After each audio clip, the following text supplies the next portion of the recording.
So I am from Berkeley, California. I grew up in Berkeley in the 70s and 80s, and I have interracial parents.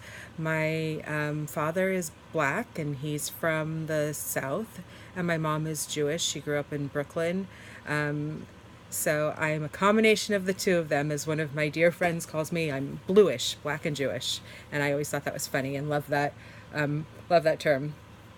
But even though I grew up in a very progressive place, still as a child, I distinctly remember a feeling of just not being accepted. People made derogatory comments throughout my childhood. I remember things like, it must be really confusing for kids to not know where they fit in, or hearing people say, well, I would never date somebody of another race.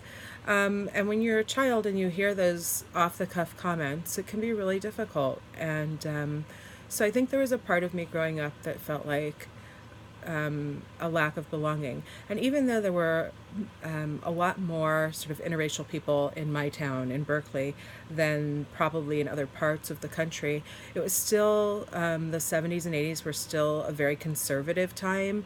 And it wasn't until really I was a young adult before I feel like the ideas and energy and sort of progressivism of our modern times started to take hold. One story that I remember from third grade, and I've had an opportunity to tell this story many times because it's something that has had an impact on me as an educator as well. Is that when I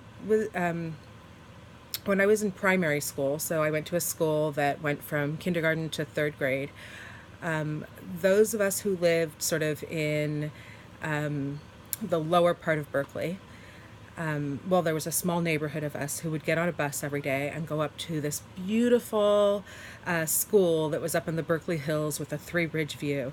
And most of the kids who went to that school walked there from from the more affluent houses. But there were a group of us who got on the bus. Berkeley was actually one of the very first districts in the whole country to have busing. So busing students was a tradition there. And I was one of the students who got on the bus. And because we were in Berkeley Unified School District, the everything in our school said BUSD for Berkeley Unified School District. But I remember being a little girl and thinking, oh, everything is bussed in here, just like I am, which is really funny. But that year, something that really impacted me was that in third grade, as what happens in classrooms across the country, the teacher had to decide who would be tested for gifted and talented. And she lined up a handful of children and sent them off to be tested. And I wasn't in that line, which was really sad to me. I thought that, I was a strong reader, I was a strong math student, I loved school, I worked hard, and I thought, well, why wasn't I chosen? And at the same time, I realized that there was not one student of color who was in that line to go get tested. So I went home and I cried to my mom, and my mom was a teacher as well. She was an educator and she knew exactly what to do. She took me to the districts that I could get tested with a school psychologist who wasn't at my school site. And I passed the gifted test and was so happy when I got to show up at school and tell my third grade teacher, look, I can do it too. And so after that, I got to be in that line of kids who went off and did the gifted activities and had that fun sort of enrichment class once a week. But I'll just never forget that, she didn't think any of the students of color could do it. She didn't choose any of us to even try the test. That was really depressing. But luckily, as I said, I've come of age in a time and place where I feel like people are a lot more forward thinking and progressive, and we've sort of gotten past a lot of those comments. I hope we have, and I think we have, those kinds of comments that I heard as a child, at least in Los Angeles and the other big cities around this country. There's a lot of celebration for diversity.